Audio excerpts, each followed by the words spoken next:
Hello everyone, कैसे हैं आप सभी। पीवाईक्यूज ट्रेंड एनालिसिस के आज के इस सेशन में हम पेपर सेकंड की यूनिट फर्स्ट इकोनॉमिक ज्योग्राफी को डिस्कस करेंगे। और इसमें बेसिकली हम 2016 के जो पीवाईक्यूज है आज के इस सेशन में डिस्कस करेंगे। इसके बाद में जो आने वाला कल का सेशन होगा उसमें हम 2021 के पीवाईक्यूज को इकोनॉमिक ज्योग्राफी के पीवाईक्यूज को डिस्कस करेंगे। और उसमें बेसिकली हम कंपैरेटिव स्टडी करेंगे कि कौन से टॉपिक से क्वेश्चन रिपीट हुए हैं, कौन से टॉपिक से क्वेश्चन नए बने हैं और कौन से टॉपिक से आपके क्वेश्चन अभी तक कोई भी नहीं बने हैं। तो ये तीन चीज़ें देखेंगे। और इससे पहले हमने रिसर्च मेथोडोलॉजी यानी पेपर फर्स्ट की research methodology, climatology, oceanography and environment geography के पीवाईक्यूज का ट्रेंड एनालिसिस किया है। तो यदि आपने वो सेशन नहीं देखे हैं तो एक बार उनको ज़रूर गो थ्रू कीजिए। आपका जो आने वाला एग्ज़ाम है 2024 का 18 मई को, इसके प्रिपरेशन के पॉइंट ऑफ व्यू से आपको बेनिफिट मिलेगा और सिलेबस की एक बेहतर अंडरस्टैंडिंग आपको मिलेगी। यानी जो हमारे प्रिपरेशन का कोर पार्ट सिलेबस होता है, और सिलेबस को यदि सिलेबस के नेचर को और दो वैकेंसीज़ पिछली उनके जो पीवाईक्यूज है यदि उनके ट्रेंड को हम आसानी से अच्छे से समझ लेते हैं सिंपल वे में, तो हमारी जो प्रिपरेशन का जो लेवल है वो थोड़ा हायर हो जाता है इन टर्म ऑफ जो रिपीटेशन ऑफ पीवाईक्यूज है या कौन से टॉपिक से ज़्यादा क्वेश्चन पुटअप होते हैं तो उनको थोड़ा डीप करना है। तो इस टाइप से जो प्रिपरेशन के जो मेन पॉइंट है, मेन एरिया है, उनको थोड़ा स्ट्रॉन्ग थोड़ा मजबूती मिलेगी, थोड़ी स्ट्रांगनेस मिलेगी। ठीक है, तो सबसे पहले हम जो 2016 का हम पेपर डिस्कस करेंगे आज। इससे पहले इकोनॉमिक ज्योग्राफी का एक बार सिलेबस देख लेते हैं ब्रीफली कि कौन कौन से टॉपिक मेंशन किए गए हैं। तो उसके बाद में हम जो नंबर ऑफ़ क्वेश्चन है आपके 12 है तो उनको बाद में डिस्कस करेंगे। तो सबसे पहले यूनिट फर्स्ट है आपकी पेपर सेकंड की, और इसमें इकोनॉमिक ज्योग्राफी, इसका सिलेबस है spatial organisation and classification of economy. यानी जो इकोनॉमी होती है, आर्थिक गतिविधियां होती है, उनका वर्गीकरण और उनका स्पेशल ऑर्गेनाइजेशन। उसके बाद में factors affecting spatial organisation of economic activities, यानी जो आर्थिक गतिविधियां होती है चाहे वो प्राइमरी हो, सेकेंडरी हो, टर्सरी हो और क्वार्टनरी हो, तो इनको कौन कौन से फैक्टर प्रभावित करते हैं, उसके बारे में इनका नेचर क्या है और कौन से फैक्टर इनको अफेक्ट करते हैं। नेक्स्ट है आपका क्लासिफिकेशन ऑफ रिसोर्सेज, यानी जो संसाधन है चाहे वो फॉरेस्ट के रूप में हो, पावर के रूप में हो और मिनरल रिसोर्सेज के रूप में हो, तो इनका क्लासिफिकेशन। और क्लासिफिकेशन के बाद में इनका कंजर्वेशन यानी इनका संरक्षण रिसोर्सेज का। वर्ल्ड एनर्जी क्राइसिस, यानी जो वैश्विक ऊर्जा संकट आया था उसके बारे में, उसका नेचर क्या था और उनसे कौन कौन से कॉन्सिक्वेंसेज और इफ़ेक्ट पड़े हैं वर्ल्ड इकोनॉमी पे, उसके बारे में। नेक्स्ट है आपका globalisation and its impact on world economy, यानी वैश्वीकरण का विश्व अर्थव्यवस्था पर प्रभाव। और मेजर रीजनल ट्रेड ब्लॉक, जो मुख्य जो क्षेत्रीय व्यापारिक ब्लॉक है आपके जो सेंटर है उनके बारे में, जैसे ईयू हो गया, आपका साप्टा हो गया, और आगे हम क्वेश्चन डिस्कस करेंगे। एंड देयर इकोनॉमिक इंटीग्रेशन, यानी जो मेजर रीजनल ट्रेड ब्लॉक है उनके बीच में जो इकोनॉमिक एक्टिविटीज़ की जो अंतर्क्रिया होती है उसका लेवल क्या है, और कौन कौन से जो प्रोडक्ट्स है उनका ट्रांसपोर्टेशन होता है, एक्सचेंज होता है, और उसी प्रकार से कौन से जो इकोनॉमिक ब्लॉक है उनमें हायर जो ट्रेड है उसकी पॉसिबिलिटी रहती है एज़ कम्पेयर टू अदर। तो ये आपका इकोनॉमिक ज्योग्राफी का सिलेबस है। और अब हम 2016 के पीवाईक्यूज को डिस्कस करेंगे। तो सबसे पहले हम क्वेश्चन के नेचर को देखेंगे और क्वेश्चन पूरे डिस्कस करने के बाद में हम सोर्स की भी थोड़ी बात करेंगे कि हमें कौन कौन से टॉपिक कहाँ से प्रिपेयर करने हैं, क्योंकि ये जो इकोनॉमिक ज्योग्राफी है ये थोड़ा फैक्चुअल भी है और आपका स्टैटिक भी है। तो कुछ चीज़ें आपको बेसिक अंडरस्टैंडिंग के माध्यम से तैयार होगी और कुछ चीज़ें हमारे जो इंटरनेट है, गूगल है, वहाँ से भी हमें सर्च करनी पड़ेगी। अब सबसे पहला क्वेश्चन है क्वेश्चन नंबर 52, यानी ये जो पेपर का सीक्वेंस है उसके अकॉर्डिंग है कि यहाँ पे दो लिस्ट दे रखी है, type of resources and example of जो रिसोर्सेज है उनके। तो सबसे पहले renewable, non renewable, recyclable and ubiquities, यानी जो रिसोर्सेज के चार टाइप है उनकी बात की हुई है। अब यहाँ पे ये क्वेश्चन थोड़ा मतलब आरपीएससी ने इस क्वेश्चन को डिलीट कर दिया है, यानी इस क्वेश्चन के मार्क्स नहीं दिए हैं, लेकिन एक बार ऑप्शन देखते हैं और ये जानने की कोशिश करते हैं कि क्वेश्चन को डिलीट क्यों किया है। अब सबसे पहले यदि रिसोर्सेज की बात करें तो थोड़ा इकोनॉमी में जाएं तो जिमरमैन थे, यानी एक जियोग्राफर थे या इकोनॉमिस्ट मान लेते हैं जिमरमैन। ठीक है, जिमरमैन ने चार प्रकार के रिसोर्सेज की क्लासिफिकेशन की थी अवेलेबिलिटी के आधार पर, यानी उपलब्धता के आधार पर। ठीक है। उपलब्धता के आधार पर 4 प्रकार के रिसोर्सेज माने थे। सबसे पहले उन्होंने बोला था सर्वसुलभ, ठीक है। सर्वसुलभ का मतलब है कि ऐसे रिसोर्स है जो हर जगह मिल जाते हैं, जैसे आपके ऑक्सीजन हो गई, वाटर हो गया, ठीक है। और उसी प्रकार से दूसरी कैटेगरी में माना सामान्य सुलभ, सामान्य सुलभ। अब इसमें यह है कि साधारणतः अधिकांश क्षेत्र में हमें मिल जाते हैं, जैसे फॉर एग्जांपल सॉइल मिल जाती है एग्रीकल्चरल पॉइंट ऑफ व्यू से। और तीसरी कैटेगरी इन्होंने मानी थी विरल, यानी ये हर जगह नहीं मिलते हैं, लेकिन ऐसा नहीं है कि मतलब बिल्कुल मिलते ही नहीं हैं, तो ठीक है। तो इसको विरल जो कहीं कहीं मिलते हैं, जैसे आपका गोल्ड हो गया, सिल्वर हो गया, टिन हो गया, ठीक है। गोल्ड हो गया, सिल्वर हो गया और टिन हो गया। अब नेक्स्ट है आपका फोर्थ वन है, वो है आपका एकल, या एकल बोल दो, या इंग्लिश में इसको यूनिक्विटीज़ बोलते हैं, ठीक है। तो इस टाइप के रिसोर्सेज है जो एकाध जगह मिलते हैं। एकाध ऐसा, एकाध का मतलब ये नहीं है कि पृथ्वी के सिर्फ एक ही जगह पे मिलते हैं, यानी एशिया में कहीं एक जगह मिलता है, यूरोप में, या ऐसे कॉन्टिनेंट वाइज कहीं कहीं पे मिलते हैं, ठीक है। हर जगह नहीं मिलता, जैसे आयरन और मिलता है या दूसरे as compare to other resources. तो अब यूनिक्विटीज जो रिसोर्स है वो आपका एग्जाम्पल है इसका क्रायोलाइट, यानी क्रायोलाइट एग्जाम्पल आपका यूनिक्विटीज़ का है। तो इसमें डी में आपका थर्ड हो जाएगा, तो ये बाकी तीनों ऑप्शन कट जाएंगे।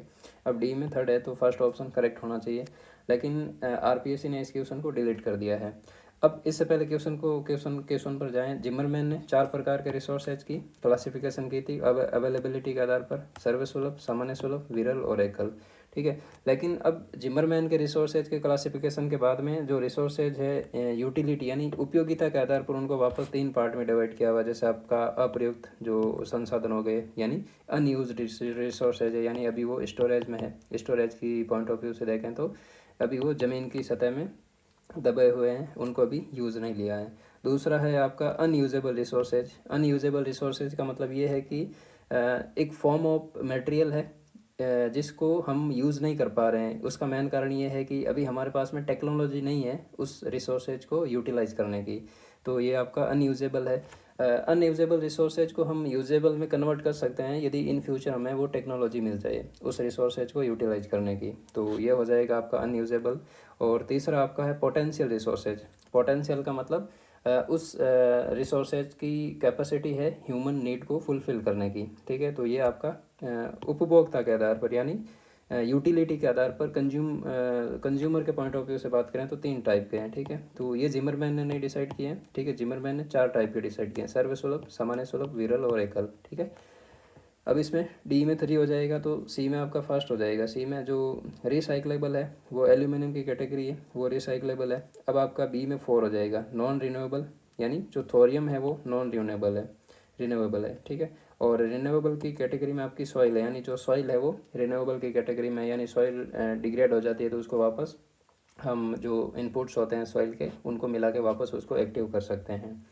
तो अब इसमें हो सकता है कि जो रिसाइकलेबल कैटेगरी है इसको और जो थोरियम की कैटेगरी है इसको डाउट में रख के इस क्वेश्चन को डिलीट किया है, ठीक है। तो इसका आंसर पर्टिकुलरली आरपीएससी ने इसका आंसर नहीं दिया है, ठीक है। तो ये हमने माना है, तो ये हमारे मन से माना है, ठीक है। तो इसका आंसर आरपीएससी ने मतलब क्वेश्चन को डिलीट कर दिया था। अब नेक्स्ट क्वेश्चन आपका 53 नंबर क्वेश्चन। अब 53 नंबर क्वेश्चन काफ़ी डाइवर्स है। डाइवर्स यानी जो जितना बड़ा क्वेश्चन दिखता है ना एग्जाम में वो उतना ही सिंपल होता है, बशर्ते हमें जो क्वेश्चन है, क्वेश्चन का नेचर है, उसकी कॉन्सेप्चुअल क्लियरिटी हमारे पास में हो। तो ये क्वेश्चन आपका इकोनॉमिक एक्टिविटी से संबंधित है। On the basis of occupation consider the following statement, following sector of economy and select the correct answer using code given below, यानी जो नीचे कोड दे रखे हैं उनको हमें जो इकोनॉमी के सेक्टर हैं उनके पॉइंट ऑफ व्यू से डिसाइड करना है कि मैच है या नहीं है। अब यहाँ पे commercial fishing is primary occupation, यानी यहाँ पे बात कर रहा है जो वाणिज्यिक मत्स्यन है वो प्राइमरी है, तो ये आपका गलत हो जाएगा। अब वाणिज्यिक मत्स्यन है वो प्राथमिक व्यवसाय नहीं है, क्योंकि लार्ज स्केल पर जो मत्स्यन होता है वो आपका इंडस्ट्रियल नहीं, जो क्या बोलते हैं उसको, ट्रेड और उसके वाणिज्यिक गतिविधियों के पॉइंट ऑफ व्यू से है कि लार्ज स्केल पर जो मत्स्यन होता है उसको बाद में मार्केट में ले जाकर ट्रांसपोर्ट करके बेचा जाता है और प्रॉफिट कमाया जाता है, तो ये आपका कमर्शियल फिशिंग है। तो ये आपका इनकरेक्ट हो जाएगा फर्स्ट ऑप्शन का first line, while substances fishing is secondary occupation, तो ये आपका इनकरेक्ट यानी उल्टा हो जाएगा। आपका जो निर्वाहक मत्स्य ग्रहण जो पद्धति है वो आपकी प्राथमिक है और आपकी कमर्शियल फिशिंग है वो आपकी सेकेंडरी है। तो सब्सिस्टेंस फिशिंग है वो प्राइमरी हो जाएगी, और ये आपकी कमर्शियल फार्मिंग है ये सेकेंडरी हो जाएगी। तो फर्स्ट ऑप्शन इनकरेक्ट है, तो ये कट गया और ये कट गया, ठीक है, दो ऑप्शन कट गए। अब हमारे पास में 50-50 का चांस है। अब यहाँ पे लिखा हुआ है lumbering and furniture making are both secondary occupations, तो ये ऑप्शन भी इनकरेक्ट है। इसका मानना है कि लकड़ी काटना और फर्नीचर बनाना दोनों द्वितीयक व्यवसाय है, तो ये आपका इनकरेक्ट होगा, क्योंकि लकड़ी काटना जो लम्बरिंग प्रोसेस जो ऑक्यूपेशन है वो आपका प्राइमरी है, ठीक है, और फर्नीचर मेकिंग का प्रोसेस है वो आपका सेकेंडरी है, तो ये ऑप्शन भी आपका इनकरेक्ट हो जाएगा। तो यहाँ पे ये ऑप्शन भी इनकरेक्ट है, तो पीछे बचा आपका ओनली 4 है। अब जो दोनों ऑप्शन है वो देख लेते हैं। Transport and defence are both tertiary occupation. अब यदि हमें एग्जाम में ये पता नहीं है कि जो ट्रांसपोर्ट और डिफेंस है वो टर्सरी में आते हैं या क्वार्टनरी में आते हैं, तो हमें पैनिक होने की ज़रूरत नहीं है। यदि हमें फर्स्ट और सेकंड ऑप्शन करेक्ट पता है और उसकी वजह से 3 आंसर कट रहे हैं, ठीक है, तो हमारा फोर्थ वन क्लियर हो जाएगा कि बैंकिंग इज टर्सरी ऑक्यूपेशन, यानी जो बैंकिंग तृतीय व्यवसाय है, और जो प्रबंधक है वो यानी मैनेजमेंट है वो क्वार्टनरी ऑक्यूपेशन है। तो ये आपका करेक्ट हो जाएगा, ओनली फोर्थ ऑप्शन करेक्ट है, ठीक है। अब नेक्स्ट जो क्वेश्चन है ये आपका जो वर्ल्ड ट्रेड है उसके रिगार्डिंग स्टेटमेंट दे रखे हैं कि consider the following statements regarding international trade flow and select the correct answer using code given below. अब ये क्वेश्चन भी बड़ा है और आरपीएससी ने इस क्वेश्चन को डिलीट कर दिया है, ठीक है। अब डिलीट करने का कारण क्या है उसको एक बार देखते हैं कि एनुअल स्टेटमेंट फर्स्ट है, annual growth rate of export import trade of developing countries is about 1% while it is more than 7% in case of developed countries। यानी ये बोल रहा है कि जो एनुअल ग्रोथ रेट है वार्षिक वृद्धि दर है एक्सपोर्ट इंपोर्ट ट्रेड की जो विकासशील देशों की वो आपकी 1% के आसपास है, जबकि विकसित देशों की 7% के आसपास है। तो ये ऑप्शन इनकरेक्ट है, यानी जो डेवलपिंग कंट्रीज होती है उनकी annual growth rate as compare to developed countries ज़्यादा होती है, ठीक है, तो ये इनकरेक्ट हो जाएगा, ठीक है, तो ये तीनों इनकरेक्ट हो जाएंगे। अब आगे बोल रहा है कि developing countries contribute more than 64%, एक minute, developing countries contribute more than 64%, यानी जो सेकंड ऑप्शन है विश्व के कुल निर्यात व्यापार में विकासशील देशों का योगदान 32% है, जबकि विकसित देशों का योगदान 64% है। यानी यहाँ पे दूसरा ऑप्शन है वो मतलब क्लियर नहीं है, यहाँ पे ओनली जो फर्स्ट लाइन है डेवलपिंग कंट्रीज की वो बोल रहा है कि मोर देन 64% है total export import trade off Singapore and Malaysia, ये आपका थर्ड ऑप्शन आ जाएगा। तो मैं भी हो सकता है कि इस सेकंड ऑप्शन की वजह से इंग्लिश वाले जो लैंग्वेज है इसकी वजह से इस क्वेश्चन को डिलीट कर दिया हो, ठीक है, तो ये भी आपका इनकरेक्ट हो जाएगा, ठीक है। तो डेवलपिंग कंट्रीज़ का 64% नहीं है, यहाँ पे डेवलप्ड कंट्रीज़ का 64% है। वर्ल्ड ट्रेड की जो बास्केट है उसमें पार्टिसिपेशन या हिस्सेदारी की बात करें तो नेक्स्ट है आपका total export import trade off Singapore and Malaysia is 100% of their GDP. तो ये भी थोड़ा मतलब ऐसा यूनिवर्सल फैक्ट टाइप लग रहा है कि किसी भी देश की जो जीडीपी है उसमें 100% ट्रेड जो बास्केट है उसका रोल नहीं हो सकता है, ठीक है। लेकिन सिंगापुर और मलेशिया, सिंगापुर का मान सकते हैं, ठीक है, लेकिन मलेशिया का नहीं मान सकते हैं क्योंकि इसका एरिया बड़ा है, एग्रीकल्चर भी होती है यहाँ पे, प्राइमरी सेकेंडरी एक्टिविटीज़ भी होती है। तो थर्ड ऑप्शन भी आपका इनकरेक्ट है। और फोर्थ है कि trade balance is favourable in case of most of the developed countries while it is unfavourable in case of developing countries. तो ये ऑप्शन थोड़ा बाई नेचर करेक्ट प्रतीत होता है कि जो विकासशील देश होते हैं उनके पॉइंट ऑफ व्यू से यदि ट्रेड को एनालिसिस करें तो उनके थोड़ी प्रॉब्लम ज़्यादा आती है, क्योंकि उनके पास में टेक्नोलॉजिकल एडवांसनेस नहीं होती है और जो मीडियम ऑफ ट्रेड होते हैं वो लिमिटेड होते हैं as compare to developed countries, ठीक है। तो 54 का आंसर आरपीएससी ने इस क्वेश्चन को डिलीट कर दिया था। नेक्स्ट क्वेश्चन है लिस्ट फर्स्ट दे रखी है ट्रेड ब्लॉक और लिस्ट सेकंड है उनके मेंबर की बात कर रहा है। तो पहला है Latin American free trade agreement, यानी जो Latin American free trade agreement की बात करें तो इसमें आपका ब्राज़ील और अर्जेंटीना आएंगे, यानी फर्स्ट में सेकंड हो जाएगा, ठीक है। तो फर्स्ट में सेकंड आपका फोर्थ ऑप्शन है, तो ये क्वेश्चन आपका कट रहा है, ठीक है। 55 में आपका फोर्थ ऑप्शन करेक्ट है। अब जो Latin American free trade agreement है इसकी स्थापना आपकी 1960 में हुई थी, ठीक है। हो सकता है जो आने वाला एग्ज़ाम है उसमें आपको 4 ट्रेड ब्लॉक दे दे और सामने उसके ईयर ऑफ इस्टेब्लिशमेंट जो दे दे, ठीक है, तो इसकी वजह से ये भी थोड़ा ध्यान में रखना है। नेक्स्ट आपका North American free trade agreement. अब North American free trade agreement में कनाडा, यूएसए और मैक्सिको 3 कंट्रीज है, और North American free trade agreement की स्थापना आपकी 1992 में हुई थी, ठीक है, 1992 में। नेक्स्ट है आपका South Asian free trade agreement. अब South Asian free trade agreement में बांग्लादेश, इंडिया, ठीक है, आपका जो श्रीलंका है और जो पाकिस्तान है, नेपाल है, भूटान है, ये सारे आ जाएंगे। ठीक है, तो अब इसकी स्थापना की बात करें साप्टा की, तो ये आपका 1993 में हुआ था। ठीक है, और नेक्स्ट है आपका European free trade agreement, Sweden और स्विट्जरलैंड की बात करें तो वो इसमें आएंगे। तो ये आपका ट्रेड ब्लॉक का है और इसका करेक्ट आंसर आपका फोर्थ हो जाएगा। नेक्स्ट क्वेश्चन है 99, who is the author of the article the major natural regions. तो इसका सिंपल आंसर आपका ए जे हर्बर्टसन है। ठीक है, तो ए जे हर्बर्टसन हो जाएगा। द मेजर नेचुरल रीजन्स के जो लेख है उसका लेखक कौन है, तो ए जे हर्बर्टसन हो जाएगा। तो 99 का सेकंड ऑप्शन करेक्ट है।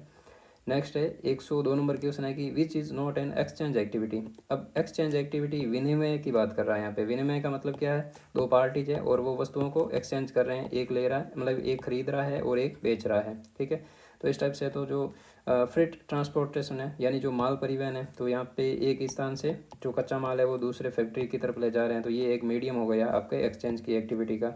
नेक्स्ट है आपका टेली कम्युनिकेशन।